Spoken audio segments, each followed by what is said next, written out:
Dave Mack, let me just say at the outset, recently, the stepfather, Mr. Proudfoot, stated that he would take a polygraph if we set it up. As a matter of fact, take a listen to this. Have the two of you taken a polygraph? I have. I have not. Would you be willing to? I've offered and volunteered on many occasions to take a polygraph, and I was told directly by law enforcement because of my whereabouts, I did not need one. I understand. Ms. Proudfoot, did you pass your polygraph? I did. Okay, now listen to this. He says, I've offered and volunteered on many occasions to take a polygraph. I was told directly by law enforcement because of my whereabouts, I did not need one. Listen to more. And Mr. Proudfoot, you have volunteered to take a poly? Yes, ma'am. If I were to set up a poly for you, would you take it? Name the place and time, ma'am. I'll be there. Well, we did. We did that. We set up a polygrapher, a very well-respected polygrapher, a place and a time. Mr. Proudfoot tells us that he has been instructed by the TBI not to be on with us today and ask for help finding his son, his stepson, and not to take a polygraph. I've never heard of that. I always loved it when witnesses, targets, or defendants, anybody would take a polygraph. If I want my own polygraph, I will get one as an assistant district attorney. So I find that very curious that he would be dissuaded from asking for the help from the public as we see a volunteer search launching right now with law enforcement, and not to take a polygraph. Now, very curious. Dave Mack, didn't Mr. Proudfoot, Chris Proudfoot, Sebastian Rogers' stepfather, didn't he tell us he would take the polygraph anywhere, anytime? Isn't that true? Yep. He said it. Anywhere, Okay. you name the place, I'll be Okay. there. He also told us, should I believe him or my lying ears, that he has never taken a polygraph before. Didn't he tell us that? That's what he said. He told you that. Okay. Dave Mack, crimeonline.com investigative reporter, did he not tell another outlet he had already taken a polygraph and passed it? Yep, he sure did. He exact words. Explain, he said somebody please. asked. He did interviews. He did a number of interviews, Nancy. When and in this one particular, asked about, have you taken a polygraph? He said somebody asked the question. This is a direct quote. Was a polygraph taken and has it been passed? Yes. I didn't specify who or when, but what I can tell you, everything has been vetted completely. Polygraphs have come back as passed. So I'm confused as in why they're all wondering if myself, my wife, and the biological father took one. Exact words. That's what he said. Okay, but Seth Rogers, this is Sebastian's dad, his bio dad. Sebastian, Seth, I don't understand that because he told me he would take a polygraph if I set it up. I set it up. I went through a lot of hoops to get it set up. One convenient to him in the area where he says he's working. Then he wouldn't take it and blames the TBI. So now I find out he's told other outlets he's taken one and passed. Do you know the truth? I don't. I really don't know, but I'll tell you what. I volunteered to take polygraph. I was told that I wasn't. I didn't need to because they have my location and whereabouts, but I still volunteered. And if somebody wants me to take one, that's something on my own free will. I haven't been told by TBI that I can't take one. And another thing, talking about Nancy Grace, I mean, I would not have stood up in that show allowing somebody to address me like she did, because that was a full-on investigation. Like she interrogated you guys. That But wasn't you an gotta- interview. But what is? So look at Nancy's Grace show for what it is. You know what is her job? Her job is not to sit there and worry about the questions that she asks me. That's not what her job is. Yeah. Her job is to bring in the ratings and bring in the audience. Yep. So however they need to do that is what they do. Nancy Well, Grace is the original tragedy pimp. Well, I thought it was amazing that you went on there. That should have been a wake up call to a lot of the trolls. Like, holy crap! They went on Nancy Grace, who was basically a prosecutor the whole time, and they sat there and they answered all the questions. And then she says, "Hey, will you do a lie detector test if I do a lie detector test?" And then isn't it true that, like you actually said, asked the police, "Should I take this lie detector test from Nancy Grace?" And they go, "Absolutely not." That Right? would be correct. Now, Yeah. also at the same time, I was also offered a polygraph from TBI to take, and I took the TBI polygraph. No disrespect to anybody else out there that's a prolificer. They don't know anything about the case. So, I mean, you can ask whatever questions you want to ask to get you a baseline or whatever, and then, you know, there's a lot of things that go into asking those questions. You just can't just randomly ask a question and expect it to be a yes or a no question. There's also a reason here's how, this is what the reality was for you, though. See, lie detector tests aren't even used in court because they're not really, there's some sort of a pseudoscience to them anyways. They're not admissible, but the prolificer's professional opinion is admissible in court. Yeah, well, the thing is here's how it would have worked for you. Once it's learned that you passed it, everybody's like, "Oh, those things aren't really." But if you had not passed it, those would be the most valid tests in the history of the world. Yes, right. That's how it would have worked, right? Before that, they were like, "Oh my God, he's not taking it. He's not taking it." Then when he finally takes it and passes it, then they're like, "Oh, well, I ain't right anyways." Yeah, stupid. Because you didn't do the one Nancy Grace told you to do, of course. And here's the thing. I'm just joking, Chris. Don't. In the end, doing that for Nancy Grace would do nothing but bring in more ratings for her while making everybody else question question the validity of the polygraph results, in my opinion. Well, what Chris did was the right thing, though. But if you go back and look at the whole situation from broad perspective here. Seth goes on there first. She asked Seth if he had taken a polygraph, and he said no, but he volunteered for one. Okay. I did the same thing. Okay. Well, Seth takes a polygraph.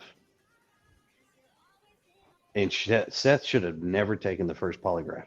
Not one time should he have taken it. Agreed. Had they had done what they did, which, by the way, the polygraph is the exact same no matter who you are, where you take it, with whom. It is the exact same process. Did he fall asleep during this polygraph like he claimed? In the first one? Yeah. For Nancy Grace, supposedly he fell asleep. Now, listen to what I said. The first one, yes. Oh, okay. Because the test came back inconclusive, she needed an answer. And then based on the fact that he fell asleep, they gave him a second polygraph test. Interesting. She says that in her show. Where him and Tony are in the show, she actually does state, the first one, because there were some issues, blah, blah. She didn't go into details. But she does state the second polygraph test that you took, did you or did you not pass? But she goes into her show and she does state that I've got all these nasty messages about the polygraph. Yes, you do. Because when he got the results that day, she had the results as well. And when it came back inconclusive, that was not a good look for Seth, nor was it a good look for Nancy Grace's show. Plain and simple. I bet Right. if you had taken the test on Nancy Grace, I have no doubt that it would have came back inconclusive. Because there's no way she could give you a win. There's no chance you would have got a win there. Oh wow, he was clear, everybody. And then she'd have, because here's the thing: in this case, the most of the population and the fanatical fandom of it want you guys to be guilty, right? So she's going to be.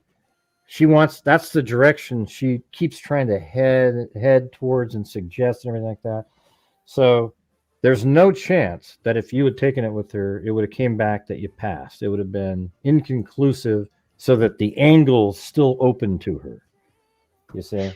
That's just the reality. I'm just telling you. That's how these people are. There's no chance. They wanted Seth, though. Oh, we got to take it again. Okay, yeah. Oh, yay, he passed.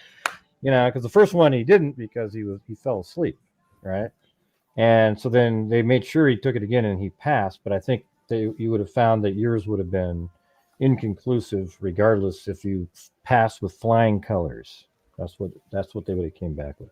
That's my opinion. All right. Can somebody explain to me how somebody falls asleep during a polygraph? Do what now? Multiple identification. I know it probably a rhetorical question, but can anybody explain how somebody falls asleep during a polygraph? Simple. I think of the word polygraph and I instantly get sweaty and my tongue gets thick and my heart starts to race. So has the opposite effect of wanting to go to sleep. Well, most of the time people just close their eyes. Have you taken a polygraph? No, honey, I have so much anxiety that there's no way I would automatically fail it just walking in the room. Actually, no, you wouldn't. Because so a polygraph test is not something you walk in, you sit down, you do, and you're out the door in 10 minutes. That's not even remotely close. It is a 3 to 4 hour process to take a polygraph test. Okay. Exactly. Yeah, that in and of itself, that's not going to work for me. It would, because the way they do it. So you're freaking out, you're nervous. Oh my God, palms, your knees are weak, your palms are sweaty. Here we go with Eminem. Anyways, mom's spaghetti, yeah. Yeah, but you go in and you sit down and you'll meet the polygrapher, the prolificer. You sit down in a room, okay? There's no windows in the room, okay? You sit down, you have a conversation with the guy, and it lasts for a while. They're getting you to calm down and relax. You're getting to know him, he's getting to know you, vice versa, trying to see what kind of person you are. So you calm down. And once that portion's done, then you kind of take a break, go get your drink water, go to the bathroom, whatever. Then you go back in and you kind of relax, and at this point you're not nervous. You're not. He's already explained everything to you. You've talked. You're relaxed. Then they're going to go into the paperwork aspect of it. And there's a questionnaire and all kinds of stuff, and that you sign and whatnot. Well, after that's done, then he'll go through the process of explaining to you the objects that are on the table. Keep in mind, the polygraph is a process. The lie detector is you, not the machine. Those are just instruments. You are the actual lie detector.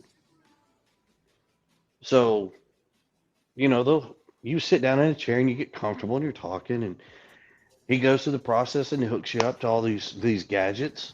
Then you sit down and keep in mind, before you even sit down to do this, you already know what the questions are going to be asked. You go over them. He reads you exactly how they're going to be worded to you. Well, yeah, because you would have to have a baseline to know whether you're lying or not. Well, the baseline is simple. They do that with a little process. So imagine a piece of paper in front of you, and let's write the numbers 1 through 6 on it. Okay. Well, there's a blank spot on number 3. But I've already provided you with 1, 2, 4, and 5 on a piece of paper. I give you the piece of paper and a pen, and you write the number 3 down. And then when I tell you, when we get to that number, I'm going to ask you, did you write number 1, 2, 3, 4, 5? I'm going to ask you that. Right. There's where your baseline's coming in. Okay, so when you get to 3, did you write the number 3? You answer no, so you're lying. That's how they establish your baseline. That makes sense. But they tell you to through- answer no. They tell you to say no to this. Yes, yes. But are they you actually. nervous? But are you nervous when you say no though? Like when you? Oh, I told the guy. I said, "Man, I hate lying." I told him before. I said, "Man, I hate lying." But he was like, I want you to write the word lie out beside it."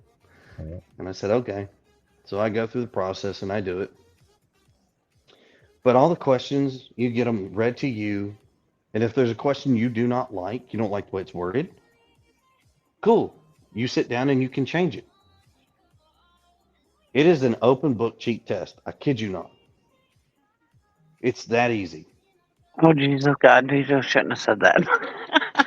But it is. I'm of two minds. Like I'm over here. What you meant to say was, man, this is the most freaky thing in the world, and it's hard to man. Brain surgery is easier than this. I mean, well, it's easy to pass if you're telling the truth. Exactly, it truly is. But you get all those questions to you, and then you sit down. You know, after he's hooked you up to everything, you're sitting there, and he starts the test. But here's the thing: if they make you lie on something that's so mundane to get the base, I guess it's kind of like, I mean, is that really? So that's an easy lie to tell. So it's not making you nervous. But when they start asking you questions related to like, hey, were you involved somehow?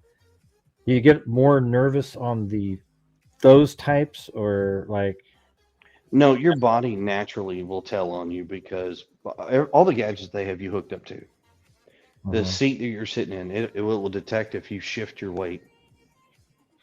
It detects blood pressure, breathing, heart rate, stuff like that. Heart rate, the blood flow through your capillaries, through the tips of your fingers, sweat glands. I mean, it puts all of this into play, but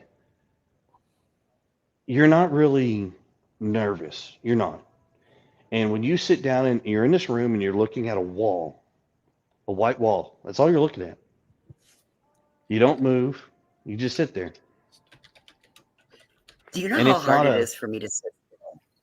Well, but now you're asking how he could fall asleep, and it's simple. Because you're sitting there staring at a white wall, you can't close your eyes. Because they need to know that you're not having some form of deception whatsoever. By closing your eyes, you can actually be trying to decept the machine or decept the test. Okay. So you don't close your eyes. You stand. They tell you to look at the wall, keep your eyes open, breathe normal. Your answers to your questions are either just be yes or no. That is it. I have some questions that I hope you can answer that will help clear things up. I'll answer questions unless it's something I have been told by law enforcement that I cannot answer. I've said that from day one, and I'm telling you now, it has not changed. So ask your questions. Did you pass the polygraph? Yes, I sure did, with flying colors. And it was TBI that gave it to you? Yes, TBI gave it to me along with another agency. Okay. No, that was kept quiet because it's nobody. We kept it all quiet. Well, no, I mean, I think it's great that you're telling us now. Right. And, you know, Seth knew about it the day on that Tuesday when I took it, passed it. They called and told him that I passed it.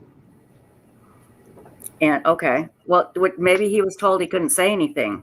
No, he was told he could say something. They told him so he would try to keep his rhetoric down. That's why they told him.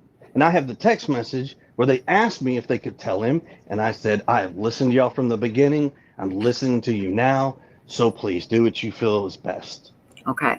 So you passed the polygraph with flying colors.